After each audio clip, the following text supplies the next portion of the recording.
Justine, l'empowerment, c'est aussi monter dans les hiérarchies. Comme tu disais, tu es aujourd'hui DG de YouTube France. Quels seraient les conseils que tu donnerais? Toi, tu t'es même formée, tu as fait l'EM Lyon pour devenir aussi administratrice à côté. On en parlait toutes les deux, mais c'est vrai que les hommes n'ont jamais eu besoin de faire des formations pour être administrateurs, mais quand il y a eu la loi Copé-Zimmermann, tout d'un coup, il y a eu plein d'écoles qui ont éclos, que ce soit à l'ESSEC, à l'EM Lyon, à Sciences Po, pour former les femmes administratrices, qui a d'ailleurs professionnalisé les conseils d'administration.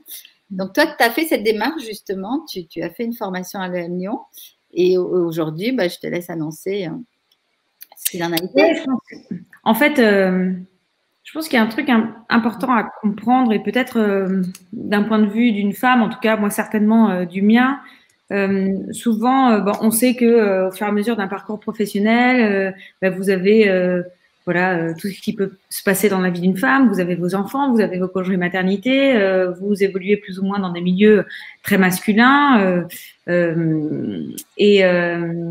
mais très vite, j'ai compris et je me suis libérée en le comprenant qu'il s'agissait pas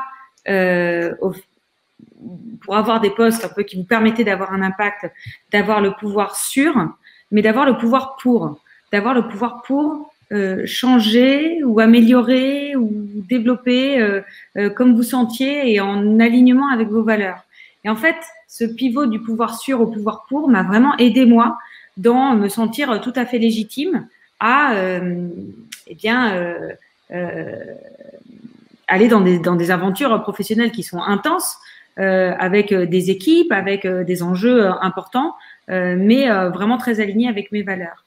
Et pour parler de ce sujet des administratrices, donc on parle des conseils d'administration qui se féminisent, d'une loi qui a, et alors malheureusement ça commence toujours par les quotas, mais au moins ça commence. Cette loi Copé-Zimmermann, elle a imposé ce principe de 40% de femmes dans les conseils d'administration parce que c'est une catastrophe dans nos conseils français et il n'y a pas du tout cette représentativité-là. Il est vrai que moi, je me suis senti le besoin de faire cette formation parce que pour comprendre quelle est la responsabilité d'une administratrice, quel est l'enjeu, quelle est la posture, quel est son rôle, qui est très différent d'un rôle qu'on peut avoir dans une entreprise. Et vraiment, c'est une expérience que je vous recommande. Aujourd'hui, ça fait 2 ans maintenant que je suis au conseil de la Compagnie du Mont Blanc. Alors, vous pouvez dire grand écart avec mon premier métier, mais en fait, pas tant que ça, parce que le sujet des technologies est très important, le sujet de l'environnement est très important. Comment est-ce que on réfléchit aux grands enjeux climatiques qui transforment la montagne dans 50 ans et comment est-ce que on revoit l'activité d'une entreprise par rapport à ça. Et en fait, pourquoi cet exercice il est très intéressant? Parce que il est vraiment en fait dans la transmission. Et d'un seul coup, vous vous rendez compte que tout le savoir, toute l'expérience que vous avez engrangé au fur et à mesure de votre parcours professionnel, il peut être hyper utile pour des entreprises et même de secteurs très différents.